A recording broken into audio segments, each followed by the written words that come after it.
Bonjour, bonsoir à tous et à toutes. Que Dieu vous bénisse et que sa grâce soit avec vous.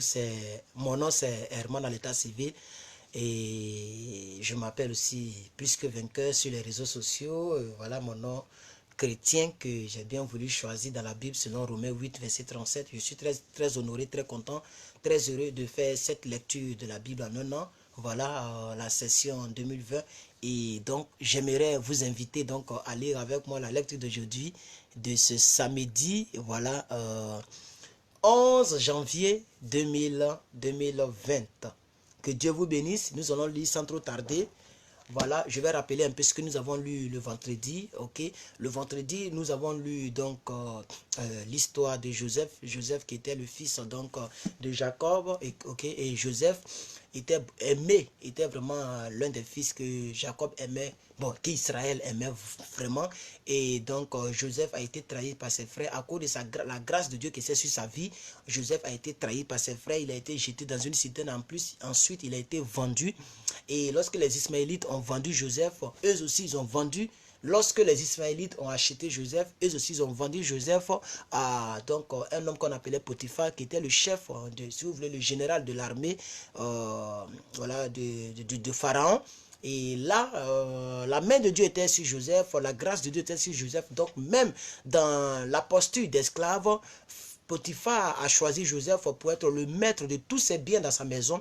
Et Joseph était un homme grand, un homme beau, un homme joli, un homme vraiment bien bâti.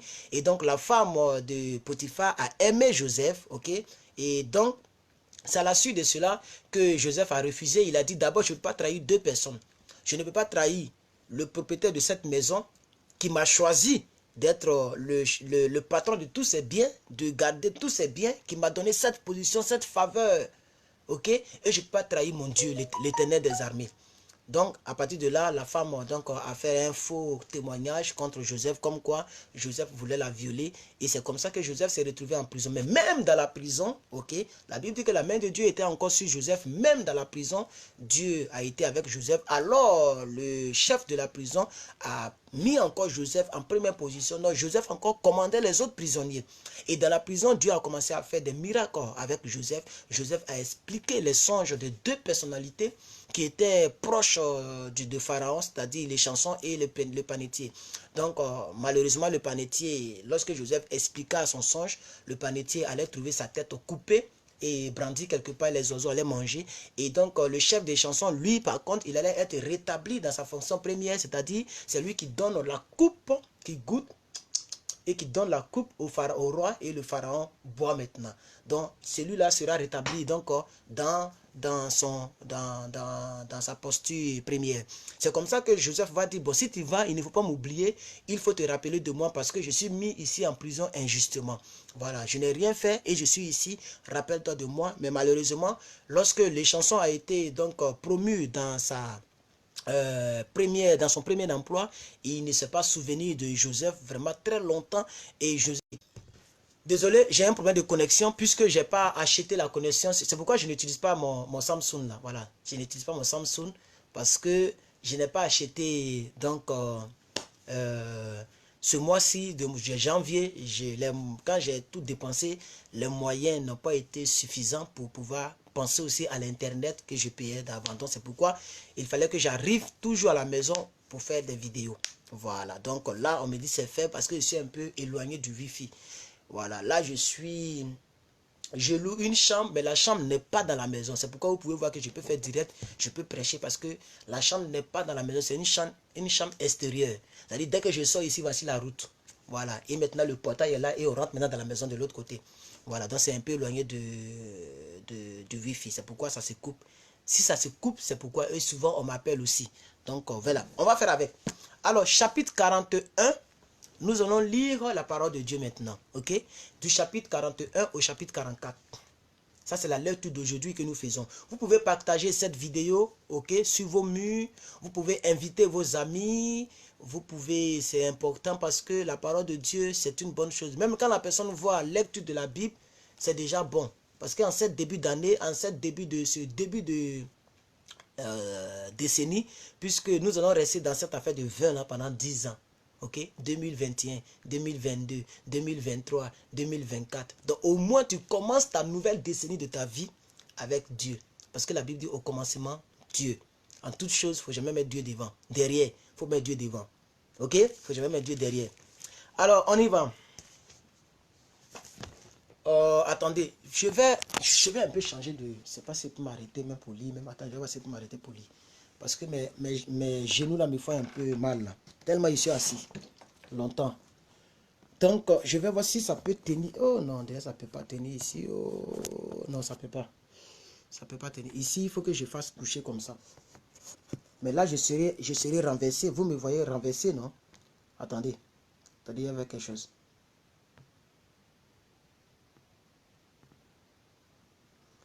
Oh, je suis renversé ou je ne suis pas renversé?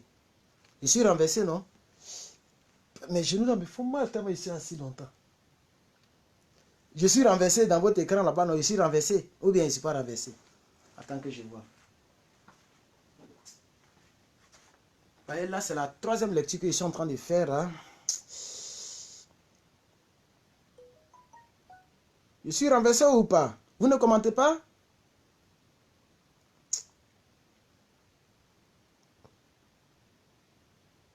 Et Joseph était un homme. Ça peut pas tenir. Ici, il faut que je fasse coucher comme ça. Mais là, je serai renversé. Oui, on va faire comme ça. Même si c'est renversé, c'est pas grave. Parce qu'on dirait que je suis renversé. Alors, donc on continue comme ça quand même. Vous, on va lire comme ça parce que j'ai un peu mal aux genoux là. Je me suis tellement assis là, mes genoux me font un peu mal là. Oui, on va faire comme ça. Même si c'est renversé, c'est pas grave. Parce qu'on dirait que je suis renversé. Voilà, donc on y va. Ok? Alors, je lis maintenant. Nous sommes au chapitre 41. Du chapitre 41 au chapitre 44. Au début des 2 ans, Pharaon eut un songe. Voici, il se tenait près des fleuves. Au début des 2 ans, Pharaon eut un songe. Voici, il se tenait près des fleuves. Du fleuve. Et voici 7 vaches belles, et voix et grâce de chair montaient hors du fleuve et se mit à paître dans la prairie. 7 autres vaches laides, à voir et maigres de chair montaient derrière elles hors du fleuve et se tinrent à leur côté sur le bord du fleuve. Les vaches laides à voir et maigres de chair mangeaient les 7 vaches belles à voir et grasses de chair, et Pharaon s'éveilla. Donc se réveilla si vous voulez. Il se rendormit et il eut un second songe. Et voici, attention, oh, il n'y a même pas de place dans la maison. Et voici 7 épices grasses et beaux montaient sur une même tige, et 7 autres épices maigres et brûlées par le vent d'Orient poussaient après eux. Les 7 épis maigres engloutissent les 7 épis gras et pleins. Et Pharaon s'éveilla. Voilà le songe. Le matin, Pharaon eut l'esprit agité et il fit appeler tous les magiciens et tous les sages de l'Égypte. Il leur raconta ses songes, mais personne ne put les expliquer à Pharaon. Alors le chef des échansons prit la parole et il dit à Pharaon: je vais rappeler aujourd'hui le souvenir de ma faute. Pharaon s'était irrité contre ses serviteurs et il m'avait fait mettre en prison dans la maison du chef des gardes, moi et le chef des panetiers. Nous eûmes l'un et l'autre un songe dans une même nuit, et chacun de nous reçut une explication en rapport avec le songe qu'il a eu. Il y avait là avec nous un jeune hébreu esclave du chef des gardes. Nous lui racontâmes nos songes et il nous les expliqua. Les chefs sont arrivés selon l'explication qu'il nous avait donnée. Pharaon me rétablit dans ma charge et il fit pendre le chef des panetiers. Pharaon fit donc appeler Joseph. On le fit sortir en hâte de prison. Il se rasa, changeant de vêtements. Il se rendit vers Pharaon. Pharaon dit à Joseph, « J'ai eu un songe, personne ne peut l'expliquer, et j'ai appris que tu expliques un songe après l'avoir entendu. » Joseph répondit à Pharaon en disant, « Ce n'est pas moi qui le fais, c'est Dieu qui donnera une réponse favorable à Pharaon. » Alors Pharaon dit alors à Joseph, « Dans mon songe, voici, je me tenais sur le bord du fleuve, et voici 7 vaches grasses de chair et belles d'apparence montèrent hors du fleuve et se mirent à paître dans la prairie. 7 autres vaches montèrent derrière elles, mais elles étaient maigres, elles étaient vraiment laides d'apparence et décharnées. Je n'en ai point vu d'autres laides dans tout le pays d'Égypte. Les vaches décharnées et laides mangeaient les 7 premières vaches qui étaient grasses. Elles les engloutirent dans leur ventre sans qu'on s'en perçoive qu'elles étaient entrées, et leur apparence était laide comme auparavant, et je me suis réveillé. Je vis encore un autre songe de 7 épis pleins et beaux qui montaient sur une tige, et 7 autres épis vides, maigres, brûlés par le vent d'Orient, poussaient après eux. Les épis maigres engloutirent les 7 autres épis beaux. Je l'ai dit aux magiciens, mais personne ne m'en a donné l'explication. Joseph dit à Pharaon, « Ce qu'a rêvé Pharaon est une seule chose. Dieu a fait connaître à Pharaon ce qu'il va faire. Les 7 vaches belles sont 7 années, et les 7 épis beaux sont 7 années. C'est un seul songe.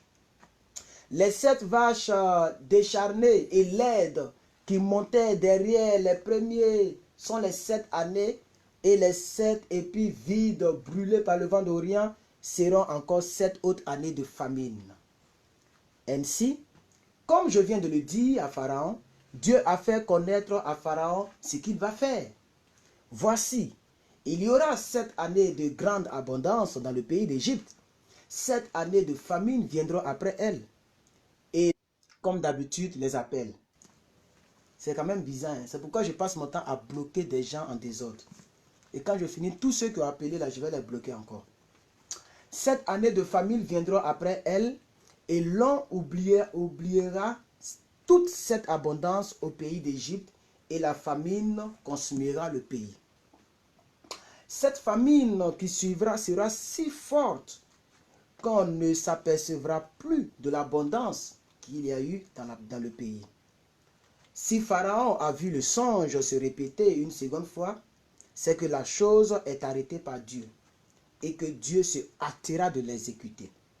Maintenant, que Pharaon choisisse un homme intelligent et sage et qu'il le mette à la tête du pays d'Égypte, que Pharaon établisse des commissaires sur le pays pour lever un cinquième des récoltes de l'Égypte pendant les 7 années d'abondance. Qu'il rassemble tous les produits de ces bonnes années qui vont venir, qu'il fasse sous l'autorité de Pharaon des amas de blé, des provisionnements dans les villes, et qu'il en ait la garde. Ces provisions seront en réserve par le pays pour les 7 années de famine qui arriveront dans le pays d'Égypte, afin que le pays ne soit pas consumé par la famine. Ces paroles plurent à Pharaon et à tous ceux qui étaient là. Et Pharaon dit à ses serviteurs, trouverions-nous un homme comme celui-ci, ayant en lui l'Esprit de Dieu? Et Pharaon dit à Joseph, puisque Dieu t'a fait connaître toutes ces choses, et qu'il n'y a personne qui soit aussi intelligent et aussi sage que toi, je t'établis sur ma maison, je t'établis sur tout mon peuple, et mon peuple obéira à tes ordres. Le trône seul m'enlèvera au-dessus de toi. Pharaon dit à Joseph, regarde et vois, je te donne le commandement de tout le pays d'Égypte. Et Pharaon ôta son manteau de la main et le mit à la main de Joseph, et le revêtit d'habits de fin lin, et lui mit un collier d'or dans le cou. Il le fit monter sur le char qui suivait le sien, et l'on criait devant lui à genoux. C'est ainsi que Pharaon lui donna le commandement de tout le pays d'Égypte. Et il dit à Pharaon, je suis Pharaon. Non, il dit à Joseph, je suis Pharaon. Et sans toi, personne ne lèvera la main ni le pied dans le pays d'Égypte. On continue. Pharaon appela Joseph du nom de Tanat Paenaesh. J'espère qu'il lit bien, hein? Paenaesh. Tanat Paenaesh. Et lui donna une femme qu'on appelle donc Ashna, qui était la fille donc de Potiphar. Bon, si vous voulez, la fille de Potiphéra, prêtre d'On. Et Joseph partit pour visiter le pays d'Égypte. Joseph était âgé de 30 ans lorsqu'il donc se présenta devant Pharaon, roi d'Égypte, et il quitta Pharaon et parcourut tout le pays d'Égypte.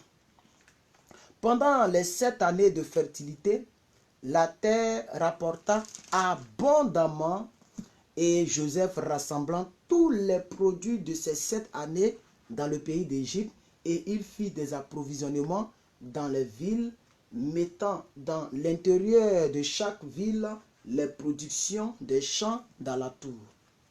Joseph amassa du blé comme le sable de la mer, en quantité si considérable que l'on cessa de compter parce qu'il n'y avait plus de nombre. Avant les années de famine, il naquit à Joseph 2 fils, que lui enfanta Asnath, fille de Potiphéra, prêtre d'On. Joseph donna au premier-né le nom de Manassé, car, dit-il, Dieu m'a fait oublier toutes mes peines et toute la maison de mon père. Et il donna au second le nom d'Éphraïm, car, dit-il, Dieu m'a rendu fécond dans le pays de mon affliction. Les 7 années d'abondance qu'il y eut au pays d'Égypte s'écoulèrent, et les 7 années de famine commencèrent à venir, ainsi que Joseph l'avait annoncé. Il y eut une famine dans tous les pays, mais dans tout le pays d'Égypte, il y eut toujours du pain. Quand tout le pays d'Égypte fut aussi affamé, le pays cria à Joseph pour avoir du pain. Pharaon dit à tous les Égyptiens, allez vers Joseph et faites ce qu'il vous dira. La famine régnait dans le pays, dans tout le pays. Joseph ouvrit tous les lieux d'approvisionnement et vendit du blé aux Égyptiens, et la famine augmentait dans le pays d'Égypte. Et aussi dans tous les pays, on arrivait en Égypte pour acheter du blé auprès de Joseph, car la famine était forte dans tous les pays. Donc vous voyez, le rêve que Joseph avait fait s'est réalisé. Il n'est même pas devenu plus grand que son père, sa mère et ses frères. Il est devenu plus grand que tout le pays d'Égypte et tous les pays aux alentours d'Égypte. Oh, Seigneur Jésus, c'est magnifique. Chapitre 42, frères et sœurs. Joseph, voyant qu'il y avait du blé en Égypte, non pas Joseph, Jacob, hein, le père de Joseph. Jacob, voyant qu'il y avait encore du blé en Égypte, dit à ses fils, pourquoi vous regardez-vous les uns les autres? Et il dit, voici, j'apprends qu'il y a du blé en Égypte. Attention, Excusez-moi, je vais voir quelque chose. 41, 42, 43, 44. Donc, on finit au chapitre 44. Ok. Il dit, voici, j'apprends qu'il y a du blé en Égypte. Descendez-y pour nous en acheter là, afin que nous vivions et que nous ne mourions pas. 10 frères de Joseph descendirent en Égypte pour acheter du blé. Jacob, on dit bien 10 frères. Or, je vous ai dit que Jacob, c'est de Jacob est sorti les 12 tribus d'Israël. Donc, s'il y a 10 frères, plus lui-même Joseph qui est devenu surintendant en Égypte, c'est qu'il y a un frère qui est resté. Pour bien comprendre l'histoire, ok? 10 frères de Joseph descendirent en Égypte pour acheter du blé. Jacob, n'avoyant point avec eux Benjamin, frère de Joseph, dans la crainte qu'il ne lui arrive quelque malheur. Les fils d'Israël vinrent pour acheter du blé au milieu de ceux qui venaient aussi, car la famine était dans tout le pays de Canaan. Joseph commandait dans le pays, c'est lui qui vendait du blé à tout le monde du pays, à tout le peuple du pays. Les frères de Joseph vinrent et se prosternaient devant lui, la face contre terre. C'est pas ce que Joseph avait dit là. C'est pas pour ça que vous l'avez vendu. Vous avez voulu le tuer. Il a dit que vous allez vous prosterner, que son étoile était plus grosse que pour vous. C'est pas ce que vous êtes venu faire là. Ils sont prosternés maintenant pour demander du blé. Oh, que tout rêve de ta destinée se réalise au nom de Jésus. Joseph vit ses frères et il les reconnut. Mais il feignit d'être un étranger pour eux. Il leur parla durement et il leur dit, d'où venez-vous? Et il répondit, du pays de Canaan pour acheter des vivres. Joseph reconnut ses frères, mais eux ne l'ont pas reconnu. Verset 9, chapitre 42, livre de Genèse. Joseph se souvint des songes qu'il avait eus à leur sujet et il leur dit, vous êtes des espions. C'est pour observer les lieux faibles du pays que vous êtes venus. Et il lui répondit, non, non, mon Seigneur, non. Tes serviteurs sont venus juste pour acheter du blé. Nous sommes tous fils d'un même homme. Nous sommes sincères. Tes serviteurs ne sont pas des espions. Et il leur dit, nullement. C'est pour observer les lieux faibles du pays que vous êtes venus. Et il répondit, nous, tes serviteurs, nous sommes 12 frères. Aujourd'hui, là, vous êtes 12. Le 12e, là, c'est lui qui vous parle aujourd'hui, là. Laissez tomber, c'est trop profond. J'aime beaucoup cette histoire. Nous, tes serviteurs, nous sommes 12 frères, fils d'un même homme au pays de Canaan. Et voici, le plus jeune est aujourd'hui avec notre père. Il y en a un qui n'est plus. Là, ils ne vont pas en profondeur. Hein. Comment il n'est plus? Vous l'avez vendu.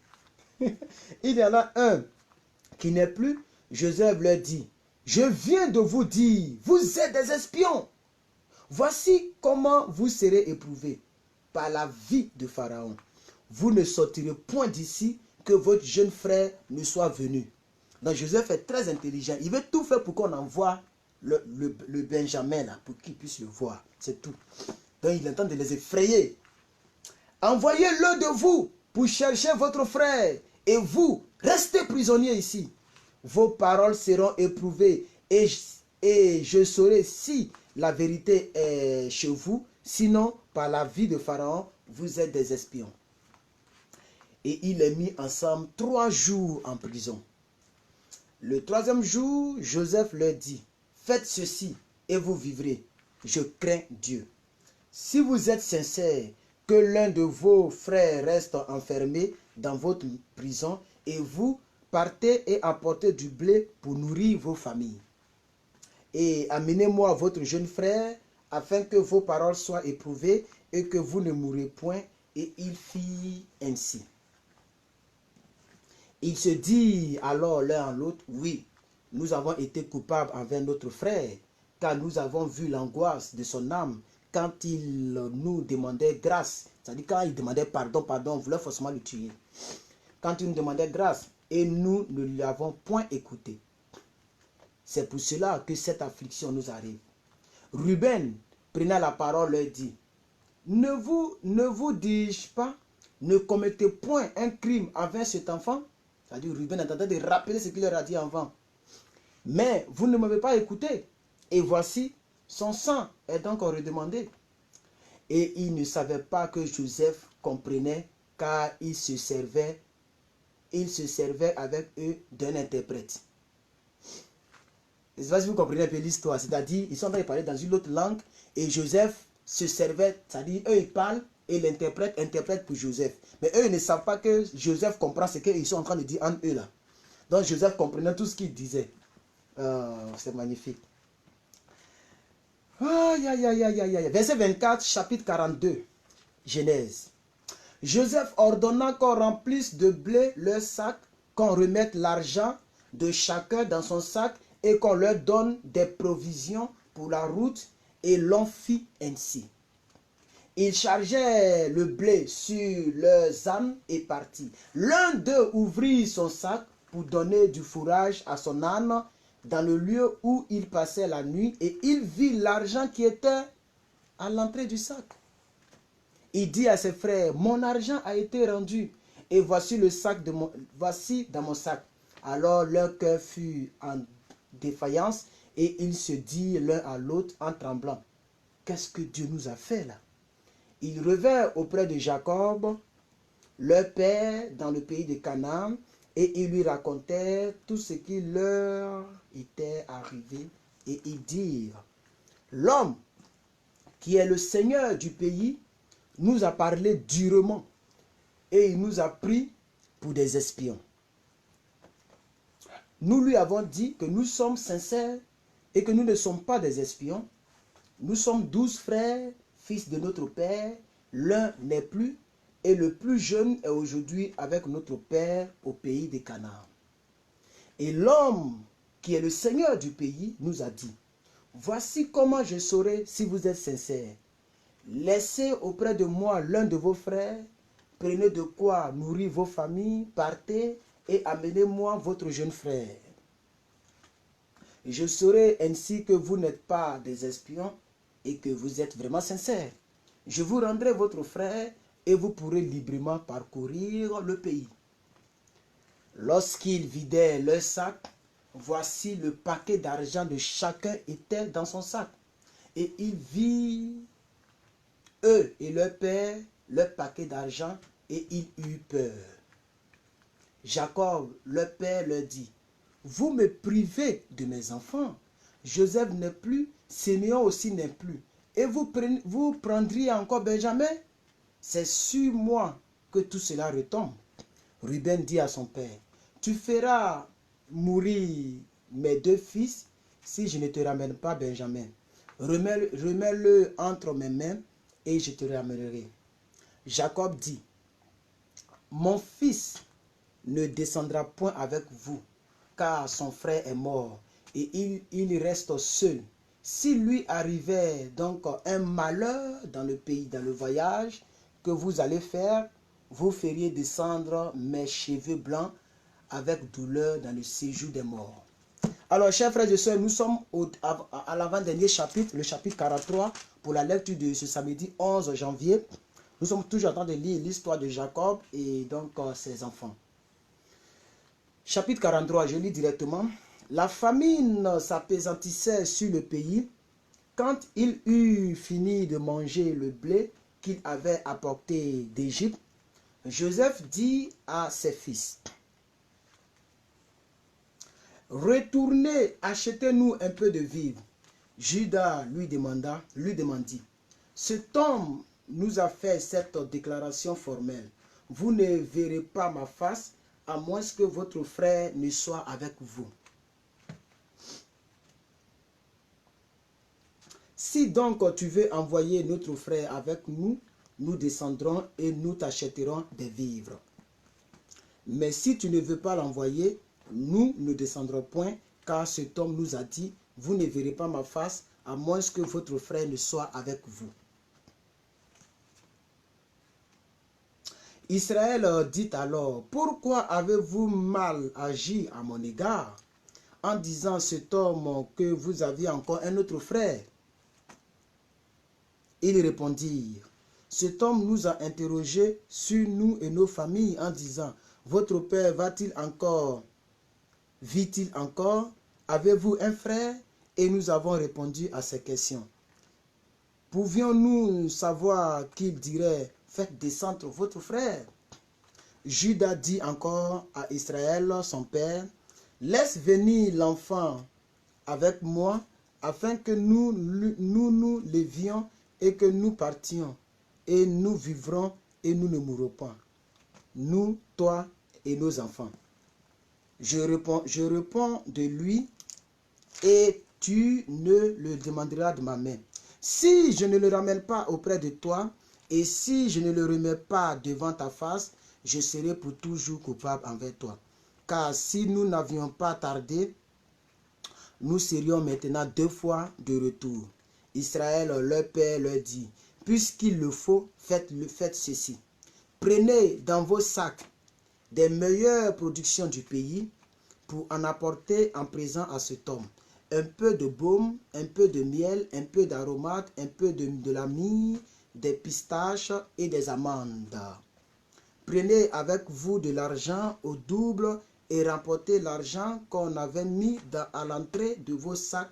Peut-être était-ce une erreur. Prenez votre frère et levez-vous, retournez vers cet homme. Que le Dieu Tout-Puissant vous fasse trouver grâce devant cet homme et qu'il laisse revenir avec vous votre autre frère et Benjamin. Et moi, si je dois être privé de mes enfants, que j'en sois privé. Il prit le présent, il prit avec eux de l'argent au double, ainsi que Benjamin, il se levait, descendit en Égypte et se présentait devant Joseph. Dès que Joseph vit avec eux Benjamin, il dit à son intendant, faites entrer ces gens, mangeront avec moi à midi. Faites entrer ces gens, ils mangeront avec moi à midi. Cet homme vit que ce que Joseph avait ordonné et il conduisit ces gens dans la maison de Joseph. Il eut peur lorsqu'il fut conduit à la maison de Joseph et il dit, c'est à cause de l'argent remis à l'autre fois dans nos sacs qu'on nous amène. C'est pour se jeter sur nous, se précipiter sur nous, c'est pour nous prendre comme esclaves et s'emparer de nos âmes. Il s'approchait de l'intendant de la maison de Joseph et lui adressait la parole à l'entrée de la maison. Il dit, pardon mon Seigneur, nous sommes déjà descendus une fois pour acheter des vivres, puis quand nous arrivâmes au lieu où nous devrions passer la nuit, nous avons ouvert nos sacs et voici l'argent de chacun était à l'entrée de son sac. Notre argent selon son poids, nous le rapportons avec nous. Nous avons aussi apporté d'autres argents pour acheter des vivres. Nous ne savons pas qui avait mis l'argent dans nos sacs. L'intendant répondit, que la paix soit avec vous. Ne craignez rien. C'est votre Dieu, le Dieu de votre Père, qui vous a donné un trésor dans vos sacs. Votre argent m'est parvenu et il les amena à Siméon. L'intendant répondit que j'ai déjà lu ça, verset 24. Cet homme les fit entrer dans la maison de Joseph, il leur donna de l'eau et ils se lavaient les pieds. Il leur donna aussi du fromage à leurs âmes. Et ils préparaient leurs présents en attendant que Joseph vienne à midi, car on les avait informés qu'ils mangeraient chez lui. Ils précipitaient leurs présents, verset 26. Quand Joseph fut arrivé à la maison, il lui offrait le présent qu'il avait apporté et il se prosternait à terre devant lui. Il lui demanda comment il se portait et il dit, votre vieux père dont vous m'avez parlé, est-il en bonne santé? Est-ce qu'il vit encore? Il répondit, ton serviteur, notre père, est en bonne santé, il vit encore. Et il s'inclinait et se prosternait devant Joseph. Il lui demanda encore, Non, je suis un peu fatigué, hein, c'est normal. Ça fait quand même 4, ça fait 12 chapitres que je suis en train de lire en un seul jour et de manière consécutive. Donc, c'est pas facile. Hein? Voilà, donc comprenez-moi. Il leur demanda comment il se portait et il dit, votre vieux père dont vous m'avez parlé, est-il à bonne santé? Il vit encore? Il répondit, ton serviteur, notre père est en bonne santé, il vit encore. Et il s'inclinait et se prosternait. Joseph leva les yeux et jeta un regard sur Benjamin, son frère, fils de sa mère, et il dit, est-ce là votre jeune frère dont vous m'aviez parlé? Et il ajouta, Dieu te fasse miséricorde, mon fils. Ses entrailles étaient émues pour son frère et il avait besoin de pleurer. Il entra précipitamment donc dans une chambre et il y pleura. Ça fait pitié. Hein? Parce que Benjamin là, parce que vous savez, vous connaissez, le gars il a eu beaucoup de femmes, ok? Donc chaque femme a eu au moins 2 enfants, 3 enfants. Donc Benjamin était le frère de même mère. Eux tous ils ont même père, mais Benjamin était son seul frère de même mère. Donc quand il a vu son frère, alors après toutes ces années, et voyant que son frère se prosterne devant lui, et donc il est rentré dans la chambre de manière très rapide pour pleurer. Verset 31. Après s'être lavé le visage, il en sortit et faisant des efforts pour se contenir, il dit, servez à manger. On servit Joseph à part et ses frères à part.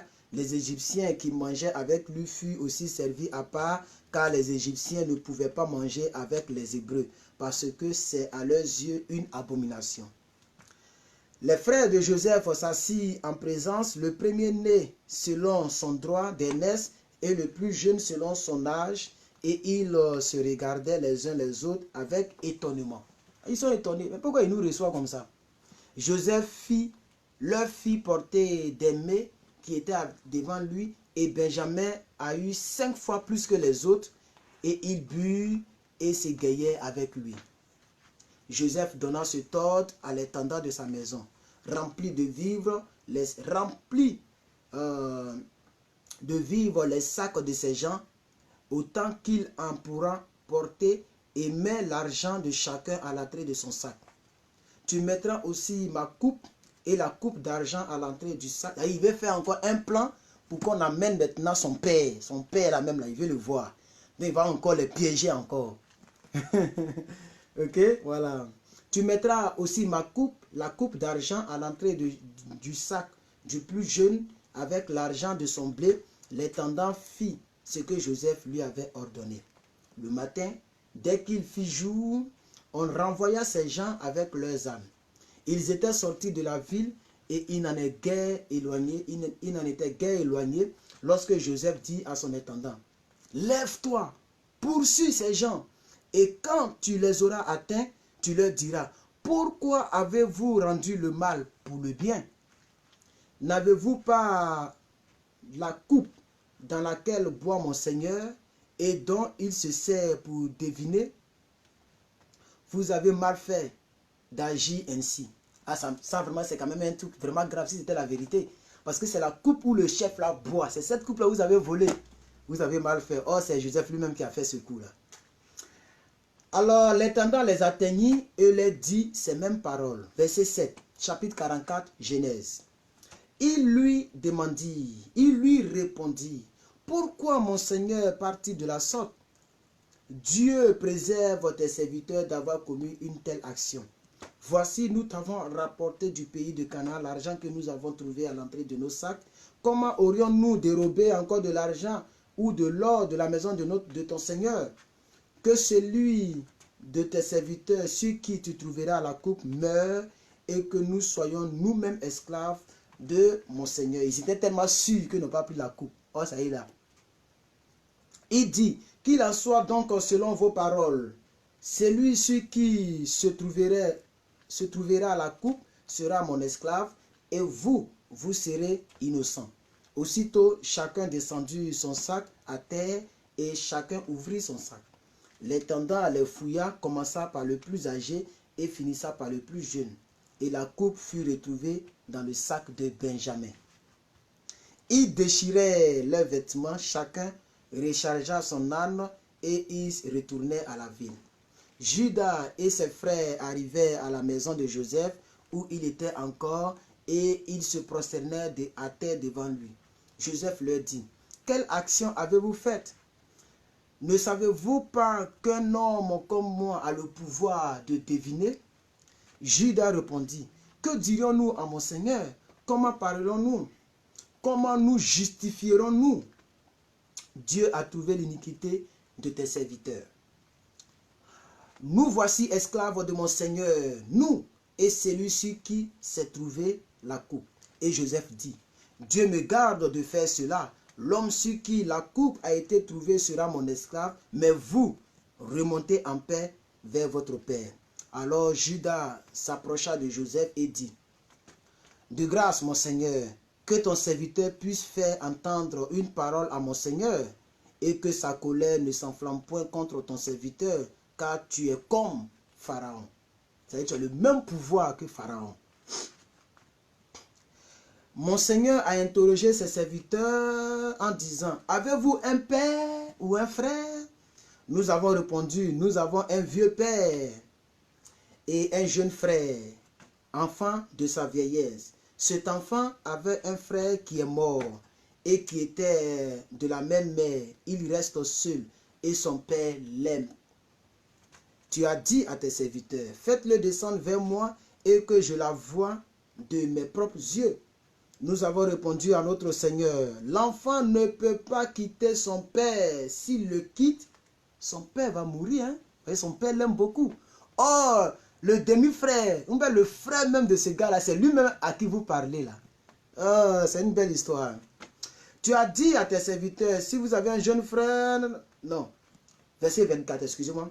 Lorsque nous sommes remontés auprès de ton serviteur, mon père, nous lui avons rapporté les paroles de mon Seigneur. Notre père a dit, retournez, achetez-nous un peu de vivres. Nous avons répondu, nous ne pouvons pas descendre, mais si notre jeune frère est avec nous, nous descendrons, car nous ne pouvons pas voir la face de cet homme, à moins que notre jeune frère ne soit pas avec nous. Ton serviteur, notre père, nous a dit, vous savez que ma femme m'a enfanté 2 fils. L'un était sorti de chez moi, et je pense qu'il a été sans doute déchiré, car je ne l'ai pas revu jusqu'à présent. Si vous me prenez encore celui-ci, et qu'il lui arrive un malheur, vous ferez descendre mes cheveux blancs avec douleur dans le séjour des morts. Maintenant, si je retourne auprès de ton serviteur, mon père, sans avoir avec nous l'enfant, et l'âme duquel son âme est attachée, il mourra en voyant que l'enfant n'y est pas. Et tes serviteurs feront descendre avec douleur dans le séjour des morts les cheveux blancs de ton serviteur, notre père. J'espère que vous... Désolé, j'ai eu encore un appel. J'espère que vous comprenez bien. On continue. Prenons donc, je te prie, à ton serviteur de rester. Permets donc à ton prix, je reprends. Permets donc, je te prie, à ton serviteur de rester à la place de l'enfant, comme l'esclave de mon Seigneur, et que l'enfant remonte avec ses frères. Comment pourrais-je remonter vers mon père si l'enfant n'est pas avec moi? Ah, que je ne vois point l'affliction de mon père. J'espère que vous comprenez, je n'ai pas trop traîné, on va avancer puisque vraiment la lecture d'aujourd'hui a été tellement longue. Donc, on a terminé la lecture d'aujourd'hui. Voilà, on a fini le chapitre 44. Alors les frères, que Dieu vous bénisse, que Dieu nous bénisse. Vraiment, j'ai été très honoré d'avoir fait cette lecture. Désolé si la caméra était comme ça. Mais il fallait que je dépose la caméra quelque part pour m'arrêter un peu. Je me suis tellement assis et que j'ai voulu déposer un peu l'autre côté. Voilà, merci beaucoup d'avoir suivi cette lecture de la Bible en un an de ce samedi. On se prend encore demain pour la lecture de la Bible en un an du dimanche 12 janvier 2020. Que Dieu vous bénisse. Au revoir.